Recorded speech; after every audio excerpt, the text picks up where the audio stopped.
And it's great to have you, Dan Heyman, the editor right now for Public News Service. And I know you have a deeper background in journalism, and maybe you can tell us a little bit about that before you start your presentation. It's great to have you, and I'll turn it over to you. Great. Just to clarify a little bit, I'm an editor at Public News Service. I have basically two jobs right now, and it's a PNS is kind of an interesting animal. Y'all will recognize some of this structure, what I'm talking about. I'm actually in beautiful, sunny Charleston, West Virginia. It's 83 degrees. I'm getting ready to go out and do some yard work here after we get done. Um, we're distributed all over the country, so we don't have a central headquarters. And so we communicate a lot by Zoom and by email, and we're all over the place. And in theory, we want to have folks in we want to have regional reporters for every state that we cover. Right now, we have reporters who are covering multiple states. The goal is to eventually reach the point where we have a reporter in every state.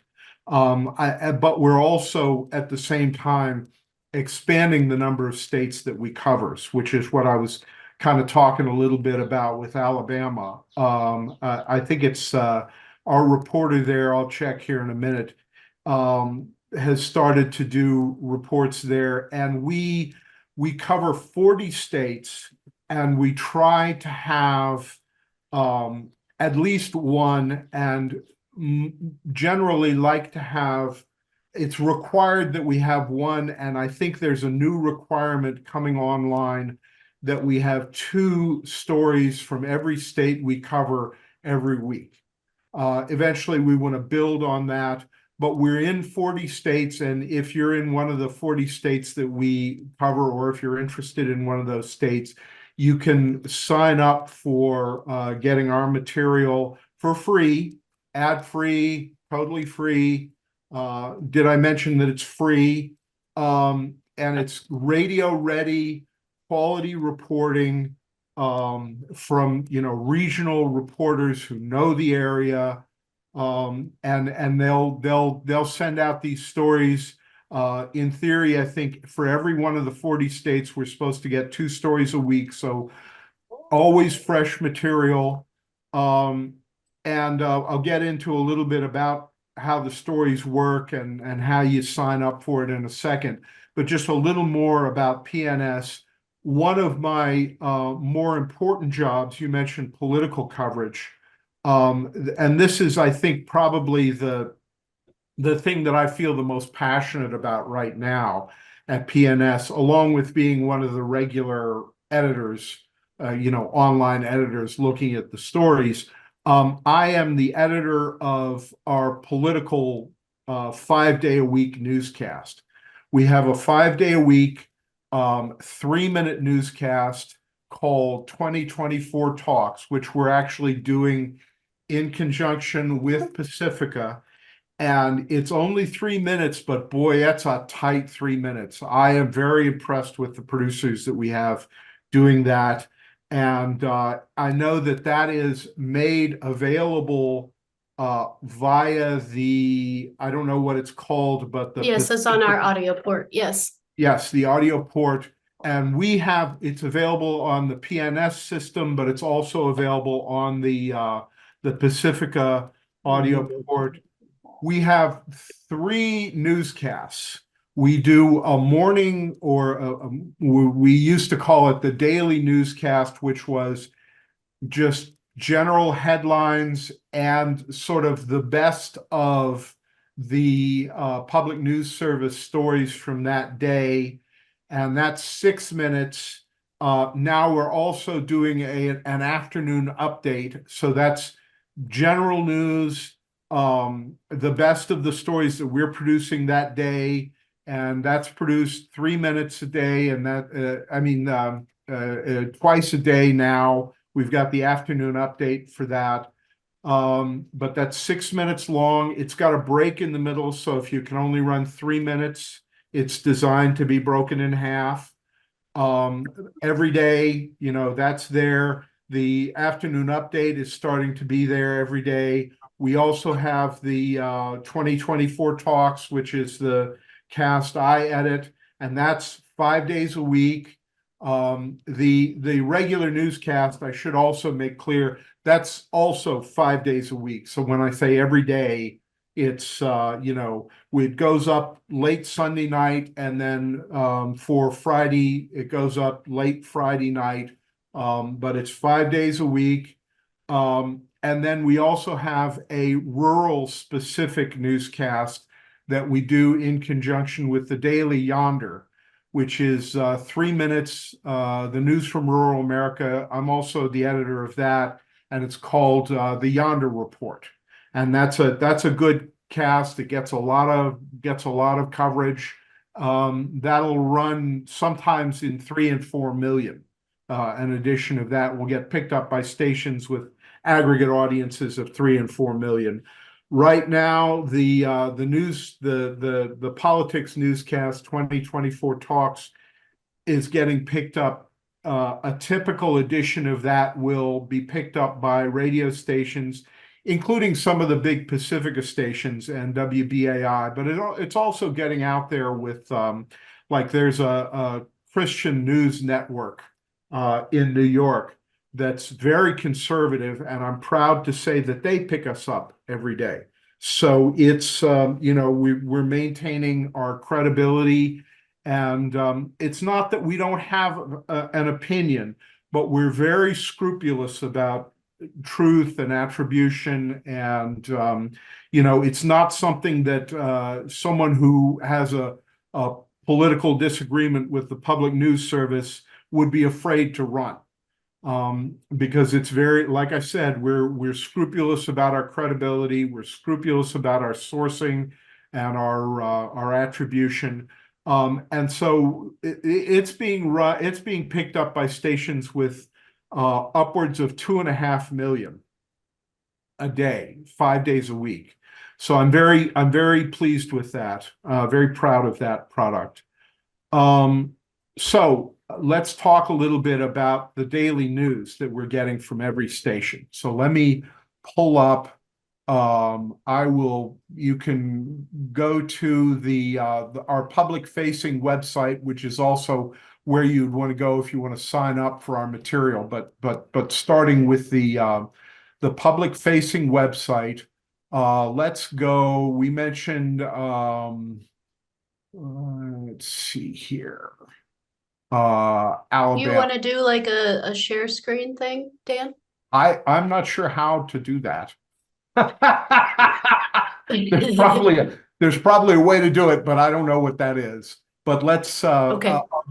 I'll just pull it up real quick here, and let's see. Stephanie, why don't you have them tell you where to go, and then you can pull it up. That's a good idea. Just go to publicnewsservice.org, 2 S's in a row, news service, publicnewsservice.org. And you can go there and you can share the site. It's fine by me. And I'm trying to get, you mentioned region. Let's go to the Southeast. See if I can get it to give me the region. Okay, I'm gonna see if I can.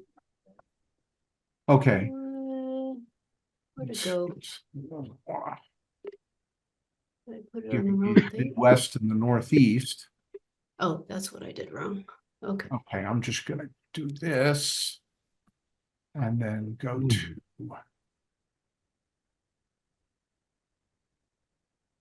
Was there someone else that needed to join, Ursula? Can you see? Or are we okay? Okay, you mentioned Alabama. Our reporter there, I think that's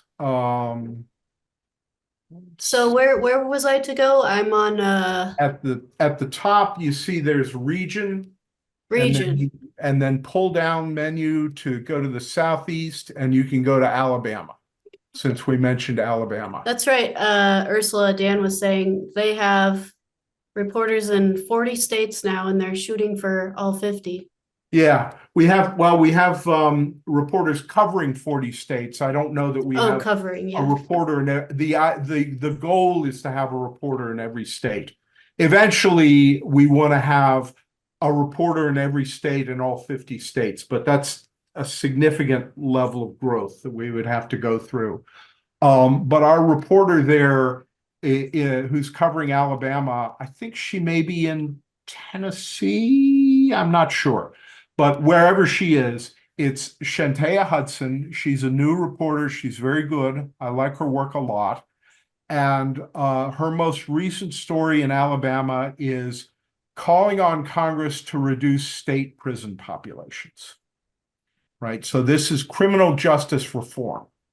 And dealing with the overcrowded prisons is a big issue here in West Virginia, but also I suspect in a lot of other states. And if you pull up that story on the Public News Service public website, you'll see the story there, and you'll have the contact for the producer, Shantea. You'll have our trust indicators, which are, we belong to this trust project where you can, where they require us to do certain things, and you can go and examine that if you want. It's just a way of maintaining our credibility. And the story, I'll just read the lead paragraph. Alabama prisons are considered some of the most crowded in the country, with over 22,000 people housed in facilities designed to hold 12,000. A new proposal, and there's a link to the proposal there so you can see it for yourself, seeks to bring those numbers down, but it would require approval from Congress. It's known as the Public Safety and Prison Reduction Act, and it would pay states to rethink their sentencing policies and reduce their prison populations. So you can see that what I'm talking about here, it's serious, credible reporting. And it's, we include links in there to documentation. So we bring the receipts, as the kids say, and we're doing real investigations of policies that make a difference, I'd like to say. So that's the kind of story that I like to see us do.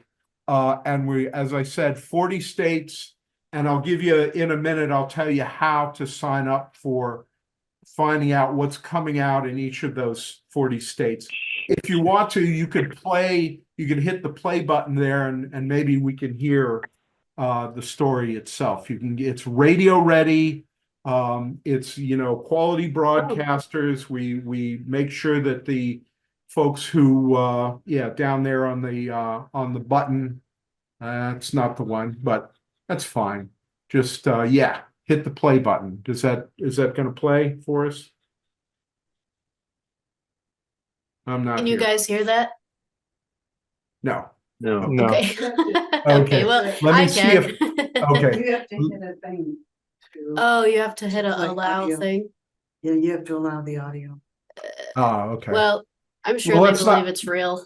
We'll worry about that in a minute. But what we're seeing there is that's this state's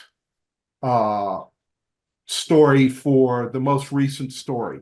So you can go to Alabama, you can see that story, and then the previous story, Alabama group works to increase college access with summer support.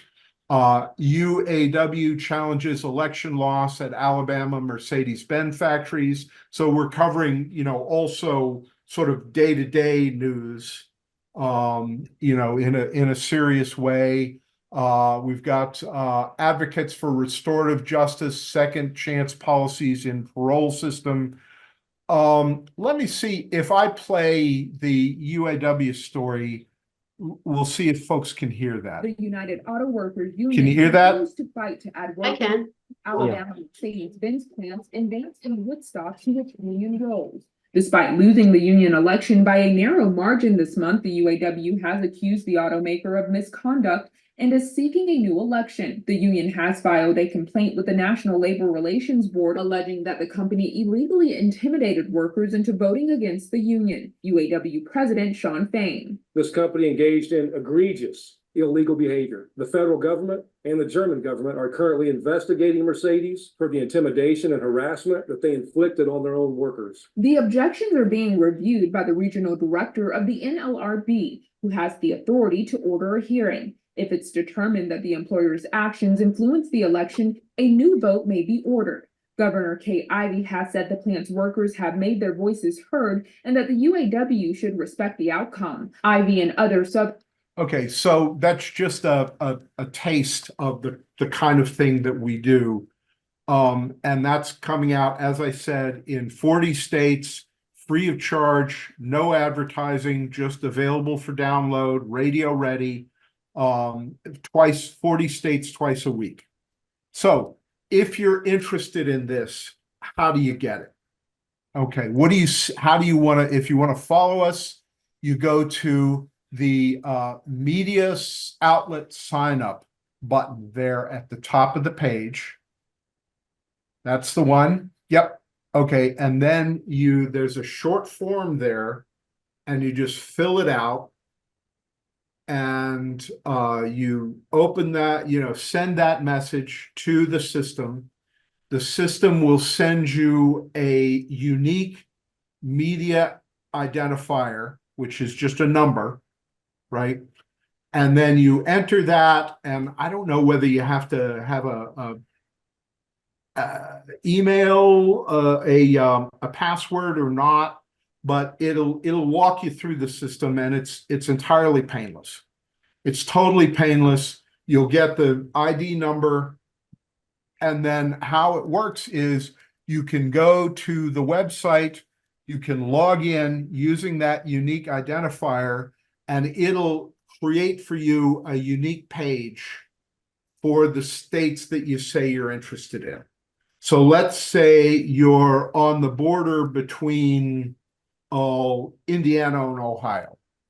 Okay, so we have a lot of stories coming out of Indiana. We also have a very good reporter covering Ohio, two people I'm very impressed with. So when you're filling out that form, you tell the system, I want to see Indiana, I want to see Ohio, I want to see all the stories. I'm on the border, so I can get both of them. And that page then that you log into will have both. So you'll have all the stories from Indiana and all the stories from Ohio, and it'll be fairly obvious how you can get that story. So what do you get when you decide you want one of these stories? You can get, let me pull up my notes here. You log in, you go to the page that's created for you with your unique code. You use that to log in at newsservice.org. So the public-facing website is publicnewsservice.org. The code to log in to get the material is newsservice.org. And then you go to your homepage and you'll get the newscasts and you'll get the state story. Eating your orders when I get at home. Is that a question?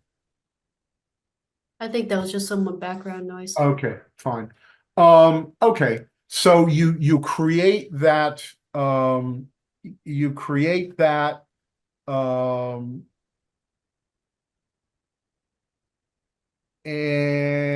okay, let's see that. Okay, that's okay, what I want.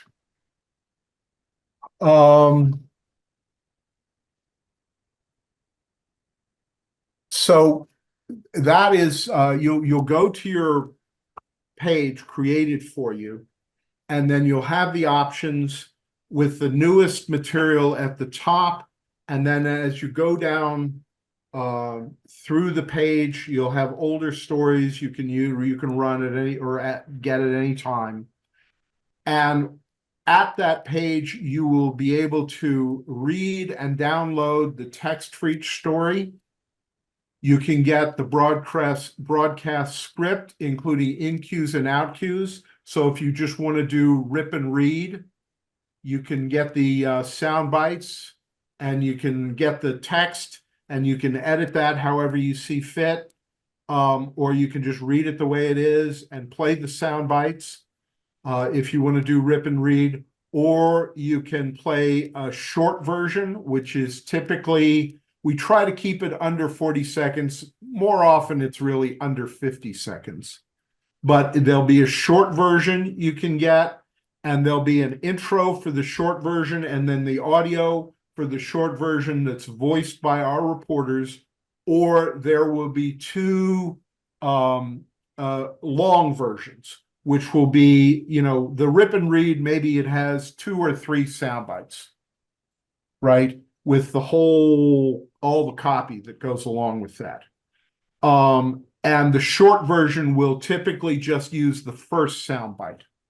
So there's a short version with 1 sound bite, 50 seconds, boom, you're out. That's a, classic kind of short radio version. There's also a longer version. There's one that's designed for that radio stations or websites, if they want to use it, that has a longer out cue and a little more information about the trust indicators and that stuff. But that will include if there's 2 or 3 sound bites, and if there's additional copy that go along with the additional sound bites, that'll all be included in the long version.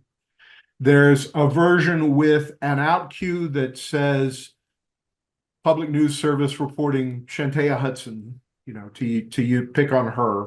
Okay, so that version, you can run that if you've got, a 3-minute hole or 2.5-minute hole, news hole. Or there's also a version that says for Alabama News Service, I forget what our news service is called in Alabama, but I think it's Alabama News Service. For Alabama News Service, I'm Shantea Hudson, find our trust indicators, blah, blah, blah, blah, blah. So that can run, you can run this. It's designed to be as flexible as possible. We provide everything but video. We provide audio, we provide copy, we provide narrated versions of the stories, a short version and a long version. We provide different out cues. So you can run it on a website, you can run it during drive time in the morning, you can run it later in the day if you have a longer show and you want to get more in depth. So it's designed to be all flexible, however you want to use it, right? So you go to that website. You can also get pictures for every story. There's a picture, a graphic. So if you want to run it on your website, there'll be a picture that goes with the story. That it's all available there for you, however you want to use it. It's designed to be as flexible as possible. As a result, and because we have a number of very skilled and experienced journalists working for us, I mean, I really am very proud that the reporters that I see their material, I am very impressed and very pleased with what they do. It's serious reporting. It's high quality. They have good radio voices by and large. Their delivery, we work with them on their delivery. It's all very solid. And as a result, we're getting real pickup for this. So what we do is since we have that unique identifier, if you go to your page and then enter into that page and you say, download the story that was uploaded last night, the freshest story at the top, the system will keep track of all the media outlets that download it. And we don't pay, we're a shoestring operation, so we don't pay for things like Nielsen ratings. We don't, not even, trying to get into that game. We have done some things, we have some friends who've looked at us and just to sort of make sure that our numbers are solid. But what we do is we keep track of who downloads the material. And then we, for everything that we produce, we can produce for funders and for underwriters, everybody who has downloaded that. So when I say that the newscast, the politics 5-day-a-week politics newscast that I edit gets downloaded by 2.5 stations with aggregate audiences of 2.5 to 3 million, 5 days a week, that's because we're watching who's downloading it. And we keep very careful track of that. Some folks at PNS describe that as every story's potential audience or every newscast's potential audience, right? So that's our potential audience. So when we're doing that, then we go to funders with those numbers. And for example, we have put in a lot of effort and developed a specialty in covering democracy process issues, right? And the cut line for the politics newscast is following our democracy in historic times. And in that cast, we do a lot of coverage of things like voter suppression, of voter rules. We cover it when a state will try to gerrymander congressional districts. We cover it when a state will try to scrub the voter rolls, when they try to impose things like voter ID laws. We don't comment on that, but we do cover it. And we've developed a real specialty there. And part of how we have developed that specialty is because we can take those usage numbers and then we go to the Carnegie Corporation of New York, and they have money for reporting about this stuff, right? So we get money from Carnegie Corporation, right, to cover that. We get money from the Annie Casey Foundation to cover child welfare issues. We get money from, there's a number of organizations, there's an outfit in Washington, D.C. based at Georgetown, the Georgetown Center on Children and Families. We get money for them for covering child health issues, for example, and family health issues. And we did a lot of coverage. God knows I did a lot of coverage when I was the producer in West Virginia. You have no idea how many stories I did about healthcare reform when the debate was on about the Affordable Care Act. I know far more than I ever wanted to know about healthcare finance. So we develop these specialties. We go to the funders and then we say, help us cover this stuff, and that's part of how we pay for this stuff. Another thing that helps us pay for this is we're very, very cheap. We don't pay a lot. Like I said, we don't have a headquarters. Everybody works out of their house. And to not to get into too elaborate a story about this, but that's really kind of the backstory for how Public News Service came into being, is that our founder was looking around in the late 90s and seeing a number of trends. One was that local news coverage, especially for small radio outlets, notably commercial outlets, in the old days, you used to have, like, there would be a radio station in, if any of you are familiar with Kansas. I used to live in the panhandle of Texas, which is the same way. You had a radio station where the local farmers would rely on that station to give them updates about the markets for their commodities. So you would have an agriculture report every morning, right? A lot of stations in the 80s, for a lot of reasons, some commercial, some regulatory, were getting rid of all of that coverage. A lot of small stations were getting rid of their news coverage entirely. They still wanted to have it, but for whatever reason, they couldn't, right? and that was happening at the same time as consolidation. So all of these stations were being absorbed into these big networks, the Clear Channels and the iHeartRadio and all of those people, right? So our founder looked at that and she said, okay, here we have these stations who want this material. There's a real demand for high quality local coverage that, you know, that is being cut and cut and cut in the local stations. At the same time, there's all these hungry reporters who are passionate about their work, and you know, they need work, right? They need a place, they need a venue. They want to do this work, and they want to be able to get it out to the people, get it out to the audience. So she put two and two together, and she came up with this model where we had this very cheap system with, you know, underwriting. We get some money from, you know, individuals, although not a lot. Mostly we get underwriting support from these nonprofits and, you know, organizations. And then you put that together, put one and one together. And so we can kind of short circuit, in a sense, the market forces, if you understand what I'm saying. And so she created this and started to put this material, make this material available, and it really took off. I have some numbers. This is back from last fall, was the last time I analyzed this, but I think our numbers have only gone up since then. But I put this together when I did another presentation. I presented at the Grassroots Radio Conference. And the numbers that I put together for that, for the second week of September, PNS put out 86 stories that ran on media outlets with a total aggregate audience, including social media, of nearly 90 million.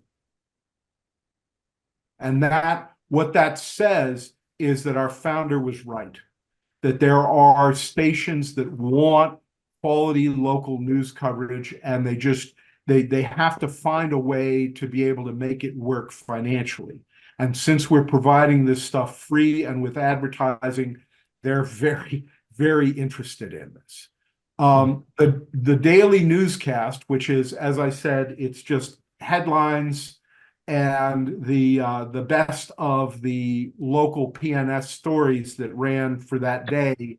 The daily newscast for October 2nd last year ran on stations with a total audience of nearly 2 million. Oh, excuse me, over 2 million.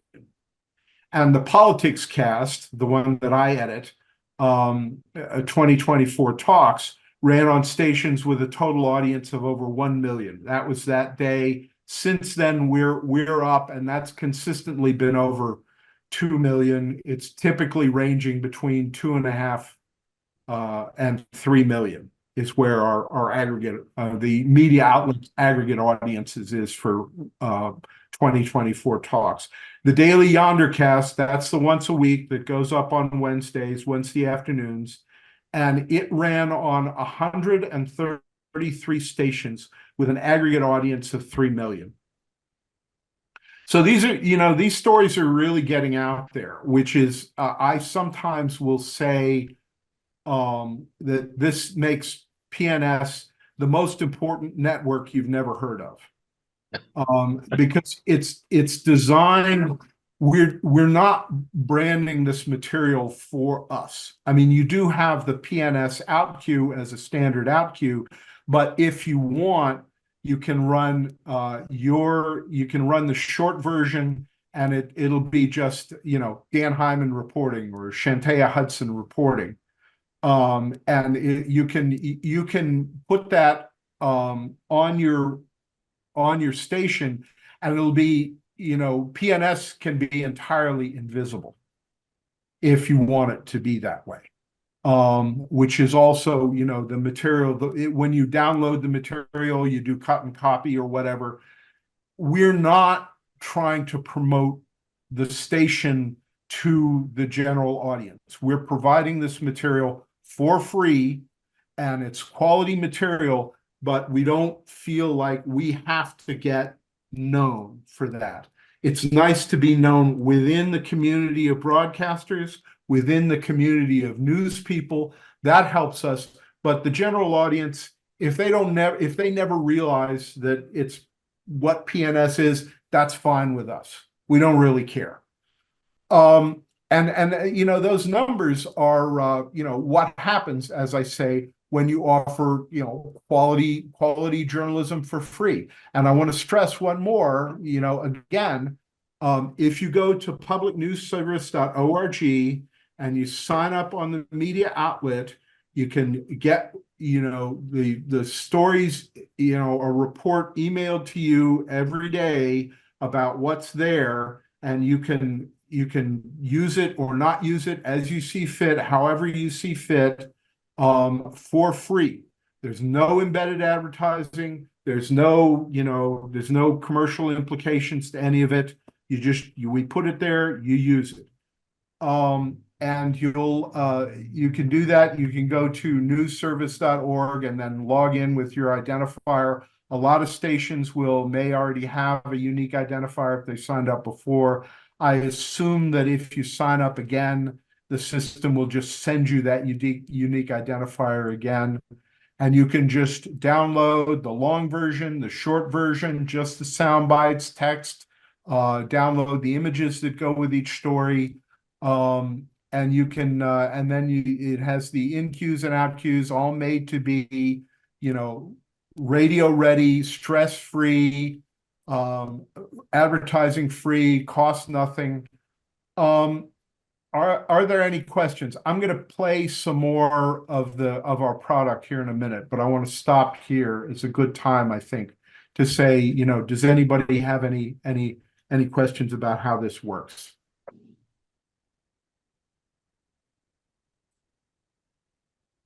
Well, I just wanted to say thank you because I didn't realize, I was always familiar with 2020 talks, 2024 talks since we started with that. And I just appreciated the process of what creates those shows, that they're always very good.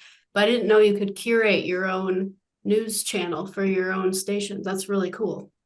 Yeah. Well, I mean, you can, if you have like a website and you have a news page on your website, it's designed to be, you just plug our stuff in there and just kind of provide some quality content there without you know, without too much work. And it's all automatic. I mean, if you sign up for, like, there's folks in Huntington, which is right there in the corner between Kentucky, Ohio, and West Virginia. And folks who sign up in, as I said about Indiana, if they sign up and they're in Huntington, maybe they're interested in what's going on in Kentucky. Maybe they're interested in what's going on in Ohio. Maybe they're interested in West Virginia. Might even be interested in, you know, Tennessee or Western North Carolina. They can sign, you can say, give me everything from, you know, north that comes out from North Carolina. So yeah, you can curate it in that way. Other questions? I thought I heard someone else. Was that you, David? Yeah, I have a question. Is it Sure. possible to automatically download like the 3-minute newscast? I think it is, although that's above my pay grade. You could probably reach out to some of our tech people and talk to them about that. And there's like an information you know, email there, and you could just send them an email and I'm sure they could tell you how to do it. Okay. But I do think that there are stations who do that. Okay. It's my impression. Who do your reporters tend to be? Who do they tend to be? There's a fair number of retreads like me. I worked for public broadcasting in West Virginia, for you know, years. I was also a freelancer for years and years. Technically, I think I still am, although they rarely call me. I think I'm still the West Virginia stringer for the New York Times, although they almost never call, so it sounds great when I put it on my resume, but it doesn't mean a lot. But there's a lot of retreads. There's a lot of folks who are sort of in their second or, you know, semi-retired status who want to keep their hand in. A lot of our good reporters. we're also getting a lot of young, talented reporters who are hungry and they're energetic. I mentioned the reporter who covers Kentucky and Ohio is a young woman named Nadia Ramlagan. And she's a great reporter. I mean, she's doing serious, sometimes even investigative work for us, and that it really impresses me. And folks like I mentioned, Shantea, who's covering Alabama. I think that some of them are just out of college and they're a few years out of college and they've done a few things and then they've sort of ended up here. And we're also getting now, I think, I mean, I got the impression that this was going on, although I don't know if it was ever expressed as such. But we have gotten a number of smart young reporters of color recently, which gives me great satisfaction. Like one of the reporters I work with on 2024 Talks, boy, he's great. The producer, he's covering Nevada and not Nevada. He's covering Arizona and Utah for us. This guy named Alex Gonzalez, and he's as sharp as they come. And I think he could probably end up working for anybody. He works for us because for whatever personal reasons, he works for us, but he's a young guy. He's sharp as a razor. He's based in Arizona, I think. And we're, he's fairly new. So we're getting a fair amount of young people, and it seems to be there's a number of them that are, reporters of color, who I'm very satisfied to see. There's Danielle Smith, who covers Pennsylvania. She cover another state? I'm not sure, but she's a young Black woman. There's several. And so that's kind of the kind of reporters we're getting. Does that answer your question? Yeah, thank you. Uh-huh. First of all, I'd like to thank Ursula for giving us the information about your service. And I'm in Alabama, Montgomery, Alabama. And I'd like to thank you for just doing a great job. I think All about that it, man. Yeah, glad to do it. I think that the reporting has been quite relevant, and it touches us at our station because we've been working part of our community work with the Poor People's Campaign and the Mercedes-Benz UAW issue for some time. And her report on that was quite important. And it reflected a perspective nobody else is reporting on in Montgomery, and except for Democracy Now! Yeah. And so and then the prison issue, which I've been working with for quite a while, is a major issue here in Alabama. And at some point, I'm going to email her and, share information. But I like to thank you. It's good stuff. Thank you very much. I'm glad to hear that. That does my heart good because this is what we want. We want to, and like I said, we have a viewpoint. We don't try to pretend that we don't have a viewpoint, but we also we work really, really hard to be credible and factual and sound. And we don't, I have, worked every time I edit a script. to make sure that there's no misinformation or disinformation that's getting into our product. So I'm very glad to hear that. I'm gonna just play a couple of the newscasts. Sometimes I think the newscast, well, I'm biased, but I think 2024 Talks is one of the best things we do. So I'm gonna play that. And maybe if we have time, if somebody else has another state, we can look at what the latest stories are. But this is the daily newscast. It should also be said that 2024 Talks was developed together with Pacifica. It actually started in our office. Yes. And we still fund it because we still see it as a, as a service we want to support.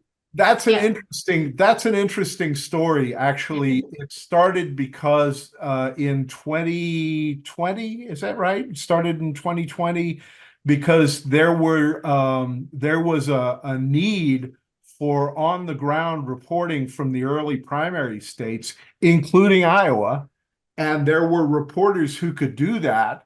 And so he said, we should do this. It was kind of, I won't say it was ad hoc, but it was, I guess we didn't really think about it as in terms of a long term. It wasn't ad hoc. The intention was to cover the Iowa caucuses.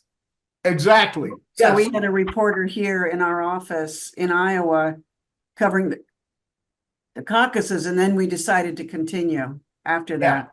Yeah. Well, you should be proud because that you're doing the work. Yeah, well, but like I said, that cast is now, being downloaded by media outlets, and we're going into, this election, we're covering the heck out of this election. And a lot of the sort of democracy process issues that need coverage. And we're covering that, and that word is getting out there. And on that note, how about I play, this is 2024 Talks for today that was loaded. We get it up on the website by 10 p.m. Eastern, 5 days a week. And it's, I don't know how many how many stations are running it, but this is what it sounds like. Welcome to 2024 Talks, where we're following our democracy in historic times. It's a terrible, terrible path that they're leading us to. And it's very possible that it's going to happen to them. Former President Donald Trump says his political rivals could face prosecution as payback for his recent felony conviction. He says only his self-restraint kept opponent Hillary Clinton out of prison, but if elected, he'd send a special prosecutor after President Joe Biden. In spite of comparisons with authoritarian regimes, House Speaker Mike Johnson says he'll use congressional oversight to target legal actions against Trump. With just 5 months until the election, Senate leaders say the U.S. may be more vulnerable to foreign election disinformation than it was in 2020. Virginia Senator Mark Warner says artificial intelligence, oversight failures by tech firms, and Americans' willingness to fall for conspiracy theories are a bad combination. We got enough disagreement between Americans. The last thing we need is a foreign government trying to exacerbate that. Last year, YouTube, which is owned by Google, reversed its policy banning videos which argue the 2020 election was a fraud. The Arizona legislature has given final approval to a ballot measure asking voters to make it a crime for non-citizens to enter the state illegally through Mexico. Republican State Representative Barbara Parker says it's about security. This is not about a race or any race. This is about crime. The crime of crossing an international border when you are not allowed to do so. The measure would let state and local police arrest those suspected of crossing the border illegally and give state judges the power to deport them. Opponents say it could lead to racial profiling. Common Cause Indiana says a new state voting law creates barriers for marginalized groups who want to use absentee ballots. Executive Director Julia Vaughn says public records requests reveal hundreds of applications in just 2 counties have already been rejected. This was the new law that requires people who are registering to vote by mail to include their voter ID number. The problem is your voter ID number could be one of 3 different numbers. A new poll finds young rural voters remain the most uncommitted and least contacted by political operations. Emma Frederick, an organizer with Leaders Igniting Transformation, says rural college students in particular feel overlooked. They note that this is the first time that anyone's talked to them about voting. And while their parents might want to help or their parents don't know themselves, this is a new experience for them. Frederick says a top issue for young rural voters is the lack of funding for their hometown school districts and a decline in advanced high school classes. Healthcare, reproductive rights, and climate issues are also top concerns. I'm Catherine Carley for Pacifica Network and Public News Service. Find our trust indicators at publicnewsservice.org. So, like I was saying, it's only 3 minutes, but boy, that's a tight 3 minutes. And those producers managed to cover a lot of ground and do so in a serious, incredible way. So that's the cast, and I'm biased because I'm editing it, but I think that's very good. This is the afternoon newscast. This is the we have one that went up last night. I think it went up by 11 Eastern. This, I don't know what the deadline is for the afternoon update, but this is the afternoon update. The Public News Service Thursday afternoon update. I'm Mike Clifford.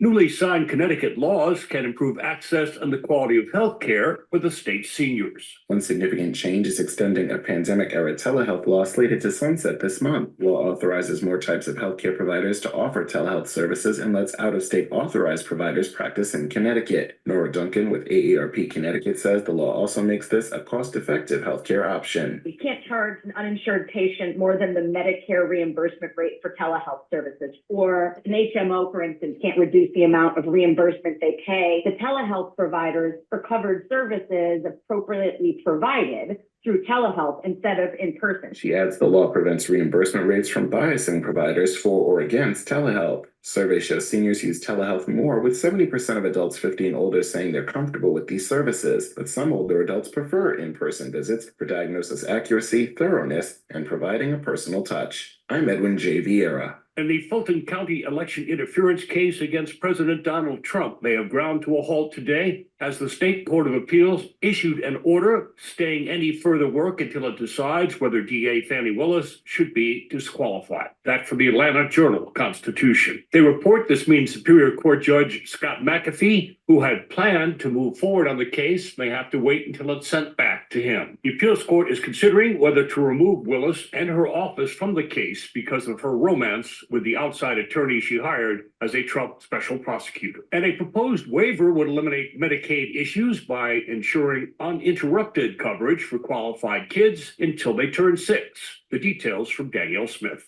If approved by the federal government, the Section 1115 waiver would leverage Medicaid funding for various social programs, helping to ensure about 145,000 Pennsylvania children without health insurance. Patrick Keenan with Pennsylvania Health Access Network says the waiver is a request from Pennsylvania to change specific rules and includes 4 main options. One is ensure that kids have eligibility that doesn't get interrupted because of paperwork errors or other kinds of things. Second is increase access to healthy foods for folks that have certain medical conditions where food can really be the best medicine. The Pennsylvania Department of Human Services applied for the waiver in January, and it's expected to be approved in the fall. Meantime, eligible Ohio families will receive $120 this summer to buy groceries for their kids through a new EBT Sunbucks program. Bridget Hires is with the Ohio Department of Education. We're estimating right now about 837,000 children will benefit from this program. The funds will be credited to families. Existing Ohio Direction Card or a new card will be issued in the mail. This is Public News Service. Down in Massachusetts, where the state Senate there has proposed free community college for all residents.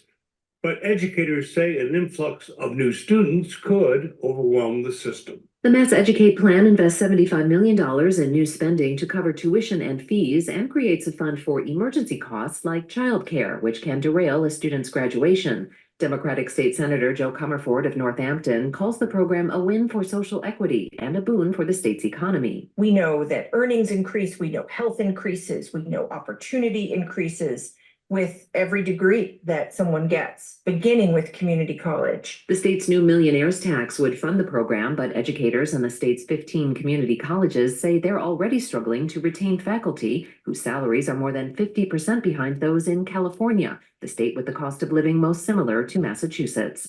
I'm Catherine Carley reporting.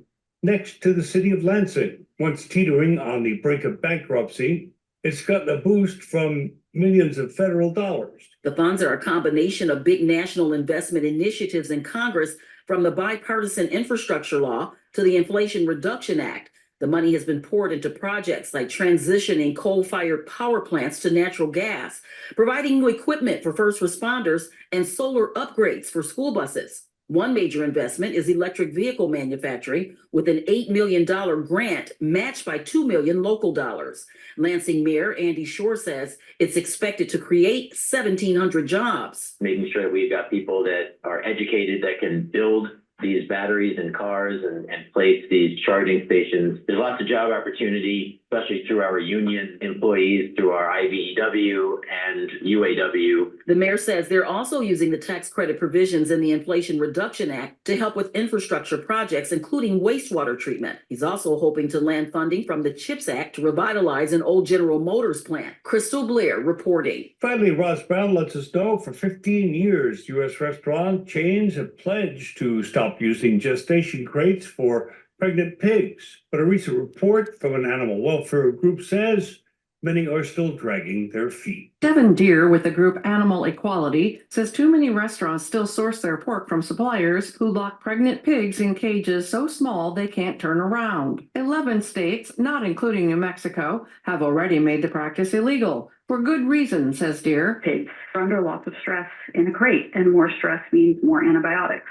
More antibiotics means higher chances of antibiotic resistance, and stressed animals are less healthy. Hog reduction is not a major contributor to New Mexico's ag statistics. This is Mike Clifford for Public News Service, member and listener supported. Here's some interesting radio stations on your favorite podcast platform. Find our trust indicators at publicnewsservice.org.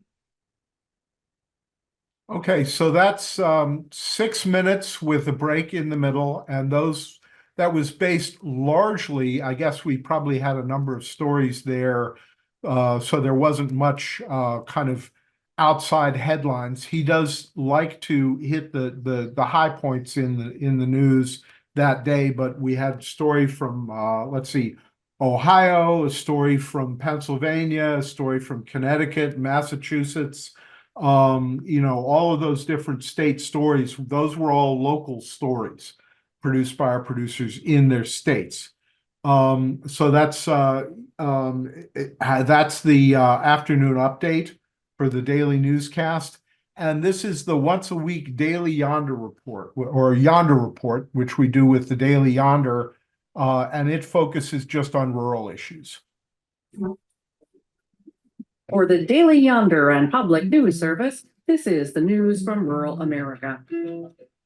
Industrial air pollution and greenhouse gases impact a disproportionate number of rural Americans, while most goods made there are used in cities and suburbs. Maria Doer is the lead author of a new report from the Rural Climate Partnership. Rural America is the source of these emissions, but they are not the ones driving the demand that creates these emissions. Doer's research shows more than a third of potentially toxic emissions are generated in rural America, mostly by energy production and agriculture. Nearly half of that comes from power plants, with low income and rural communities of color most likely to face the health impacts. 47% of emissions from U.S. power plants are based in rural America. Not all that energy is being used locally. That energy is being shipped out to the cities and suburbs. Doer says priorities have to change because rural America gets little funding to help cut pollution, even though it's at the center of high emission industries.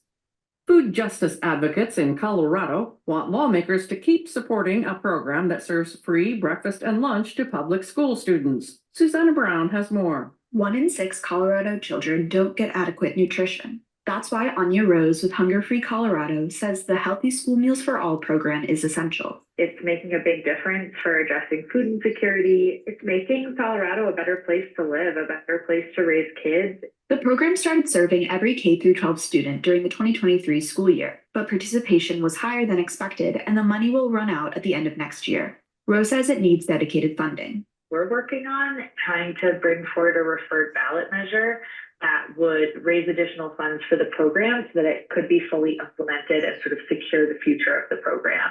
I'm Susanna Brown. In Nebraska, an oral history project is documenting Latino residents' journey to the Great Plains to create more understanding and community dialogue. And for humanization of people who are frequently either villainized or just unknown. Michelle Warren is a Spanish professor at the University of Nebraska at Kearney. She says the project, Coming to the Plains, uses interviews and video to illuminate the rich, diverse experiences of Nebraska's Spanish-speaking immigrants. University archivist Lorena Weiss says they've long chronicled the state's early settlers, but at times have left out the challenges faced by immigrant families. We wanted to make sure that all of our participants could access each other's materials and maybe find a sense of solidarity or learn from each other. The project next plans to document other immigrant communities, like young Somali students whose families settled in Nebraska as refugees. For the Daily Yonder and Public News Service, I'm Roz Brown. For more rural stories, visit dailyyonder.com. And that's the once a week rural news we do with the Daily Yonder, the Yonder Report that goes up on Wednesdays. Okay, any questions, or does anybody want to take a listen or look at their own state?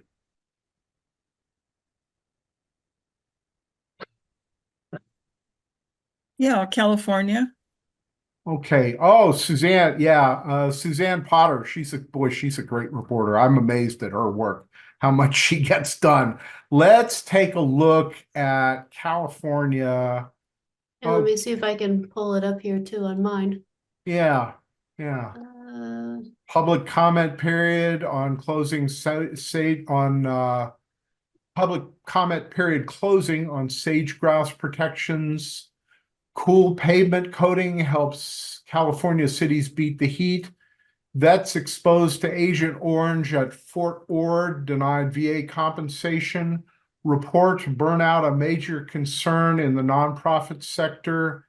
Advocates slam proposed cuts to California in-home care. California bill would address unfair denials of youth mental health treatment. California filmmaker follows her parents as they choose medical aid in dying.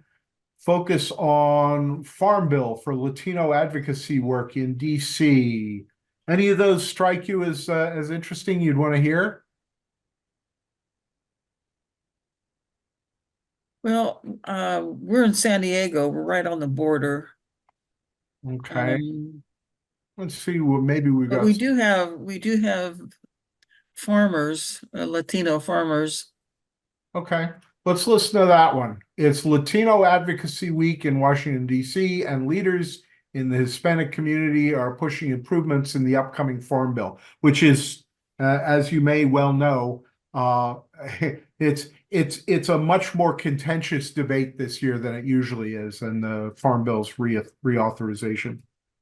It's Latino Advocacy Week in Washington, D.C., and leaders in the Hispanic community are pushing for improvements in the upcoming Farm Bill. The group met with the Chamber of Commerce and with members of Congress, culminating with an event at the White House. Hispanic Access Foundation Climate Manager Hilda Berganza says it will be crucial to fully fund the Supplemental Nutrition Assistance Program, or SNAP, known as CalFresh in California and formerly known as food stamps. As of 2024, 32% of those applying for SNAP are actually in rural areas, which is a big shift from what we've seen in the last few years, where it's usually within the cities, especially with the cost of living going up everywhere. The $1.5 trillion version of the Farm Bill being promoted by House Republicans, which is currently being heard in committee, would slash $30 billion from SNAP over the next 10 years. Funding for SNAP and other nutrition programs makes up 80% of the Farm Bill. When it's finalized, the Farm Bill will cover the next 5 years. Berganza says 78% of people working in the agriculture industry are Latino, and climate change is making their jobs much harder. We want to make sure that we promote climate smart agricultural initiatives and the Farm Bill risk management program to ensure financial security for farmers facing these extreme weathers, including droughts, floods, heat waves. Advocates are also asking lawmakers to prioritize the conservation stewardship and environmental quality incentives programs, both of which integrate land and wildlife habitat conservation into farming practices to support biodiversity and a more sustainable agriculture system. This is Suzanne Potter reporting. Find our trust indicators at publicnewsservice.org. And here's a couple more. Let's try, okay, medical center installs microgrid to safeguard clinic power supply. Alliance Medical Center in Healdsburg just switched on new solar panels and a battery backup as part of a plan to make the clinic more resilient to power outages in a region prone to deadly blazes. The $495,000 system comes thanks to a grant from the nonprofit Direct Relief. Alliance Medical Center CEO Sue Labby says it'll keep the lights on if the local power company cuts electricity when high winds raise the risk of wildfire.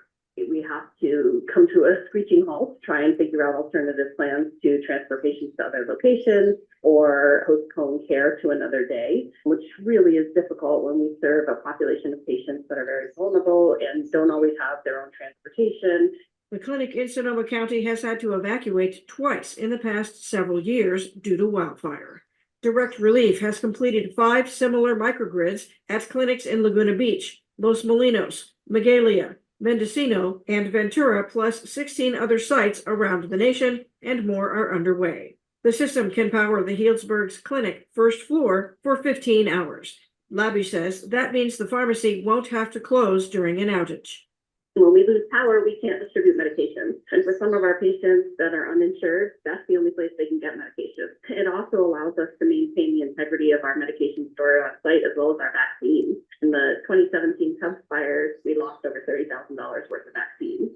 The system also cycles on solar and battery backup power during peak hours, which she says saves on energy costs and reduces the building's carbon footprint. This is Suzanne Potter reporting. Find our trust indicators at publicnewsservice.org. So Suzanne's a good reporter and has a very experienced reporter and has been covering California for a long time. Let's see, there's a bunch of stuff here. There's consumer groups call on feds to regulate flame retardants in cars. California lists Mojave Desert tortoise as endangered.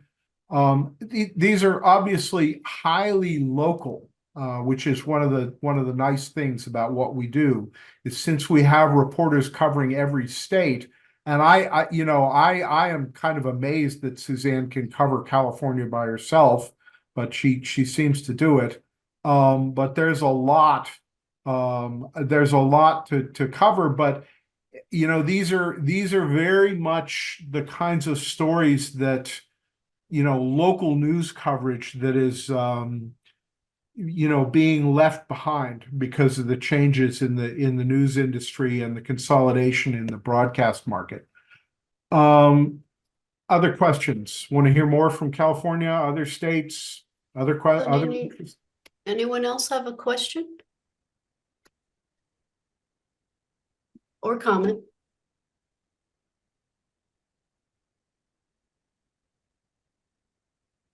I think that might be it. Like I said, if you're interested, you go to the top of publicnewsservice.org, 2 S's in a row, newsservice.org, and you click the media outlet sign up button there at the top, and then you fill out a short form, and tell the system what you want to see in your individual page, and you'll get a unique identifier. You take that unique identifier and you go to, let me just make sure I've got the website right. Newsservice.org, I think is what it is. Let me see here. Yeah, newsservice, 2 S's in a row, .org, and you'll use your unique identifier and you'll go into your state's homepage and you'll have all the broad newscasts and all the state stories and all the stuff you want, you said you wanted, will be right there ready for download. That's great. Thank you for your time, Dan. This was great. It was a treat to have you. And glad to do it. Yeah, I feel lucky that we have you as a resource. You guys do such great work at Public News Service. I just really mean that. Just thank you so much. Thanks. I'm glad to hear it. Yeah. Glad to hear it. And yeah, I think that's it.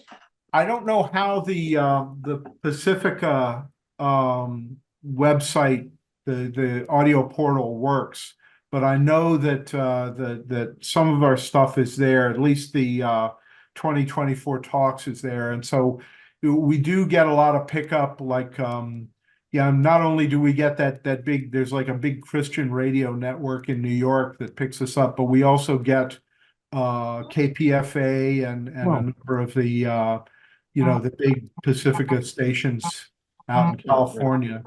And we also sometimes quite often get WBAI, which is, a huge station in New York City. So, yeah. Yeah, you guys are growing. Yeah, I think so. That's really cool to see.